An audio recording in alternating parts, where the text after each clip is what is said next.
To my fellow citizens, hello and good evening, America. I would like to welcome you today and thank you all dearly for arriving here safely. I would also like to reintroduce myself as the First Lady President of the United States and thank you all for electing me, Julia Carahaly, for this position. In addition, I'm glad you could all attend today as I would like to make my speech that I have decided to address with you all today about the Vietnam War that started on November 1st, 1954 and ended April 30th, 1975. Some little background information on this brutal war was the Vietnam War consistently was with the main countries South Vietnam and North Vietnam. In particular, the cause of the Vietnam War started as a result of the United States strategy of containment during the war, which aimed to prevent the spread of communism throughout the world. Specifically, why I'm here with you all right now is for the question being asked, should America have gotten involved in the conflict of the Vietnam War? To answer this question as a leader of this country, I would have to argue that America did not need to get involved in the Vietnam War due to many unnecessary arguments being brought up.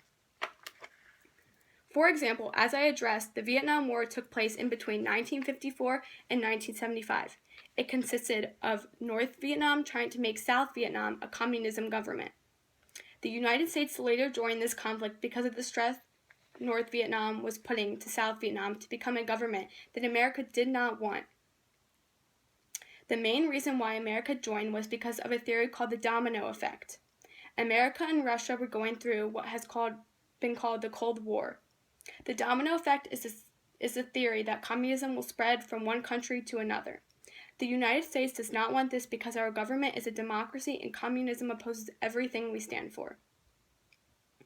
America, fearing communism was growing, stepped into Vietnam with America's interest in mind instead of Vietnam's. There are several reasons why America should have not gotten involved in this war. The most important reason was that American government officials made too much of a big deal about communism. America, to a certain degree, did overreact. Let it be said that it is much easier to say this after the fact. Also, what regime Vietnam was going to change over to had no effect on the everyday cycle of the United States. Furthermore, another reason why Vietnam never should have involved the United States is a simple fact of how the government recognized their mistakes in the first place.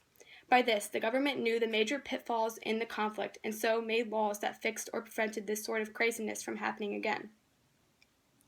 One thing the government changed was that the United States would no longer be the world's problem, which is how we viewed ourselves since World War II. The United States would no longer jump military into the affairs of the countries, even if there were major problems there, including communist uprising or human rights violations. Also, another example of why the Vietnam War shouldn't have happened was the death toll of 2 million veterans that served in the war. Of that, around 60,000 veterans died and around 3 million veterans were wounded. This is an outstanding number of deaths and injuries. Men died fighting for a cause that did not affect them.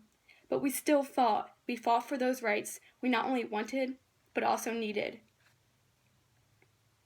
In result, we have learned that there have been some fair arguments against theories presented here. Overall, the time where we were presented with this conflict, we had too many internal conflicts to be worried about what was going on with a country's government.